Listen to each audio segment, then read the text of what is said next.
High, তোমার সবাই কেমন আছো? আশা করি ভালো আছো। আমি অনেকটাই ভালো আছি। এটা হচ্ছে কাঁচকলা আলু দিয়ে কোপ্তা টাইপের যেটা হয় কোপ্তা, তা আমি কাঁচকলা আজকে কোপ্তা করবো। তো দেখো কী কী নিয়েছি। কাঁচকলা নিয়েছি, একটা আলু সেদ্ধ নিয়েছি, একটু রসুন নিয়েছি, ভাজা মশলা নিয়েছি, পেঁয়াজ কুচানো, আদা রসুন বাটা দিয়েছি।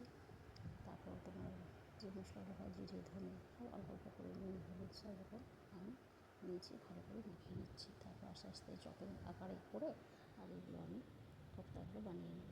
তো চলো ভালো করে মেখে নিই। মেখে নেওয়ার পর আমি আলু ভাজবো। তো ছোটো ভাজতে দিয়ে দিয়েছি। তো গোল গোল করে বানিয়েছি চপের আকারে। তো একটু লো স্টিমে দিয়েছি, খুব একটা স্টিমে দিলে ভেতরটা কাঁচা রয়ে যাবে। ওই জন্য একটু স্টিমে আমি ভালো করে লাল লাল করে ভেজে নেব। খেতে কিন্তু ভীষণ সুন্দর লাগে। অধিকাংশ সবাই কম বেশি করে এই জিনিসটা খাও, নতুন কিছু নয়। তো ভিডিও দিতে হয় আর দিতে ভালো লাগছে, সেই জন্য আমি দিচ্ছি, শেখানোর জন্য না, একদমই দেখানোর জন্য। আর দেখো এখন চপের আকার মধ্যে সুন্দর ফুলেছে চপের মতো, আর খেতে তো খুব টেস্টি হয়েছিল, আমি খেয়ে দেখেছি। তো চলো, আমার ভিডিও তোমাদের কেমন লাগলো একটু কমেন্ট করে জানিও। তারপর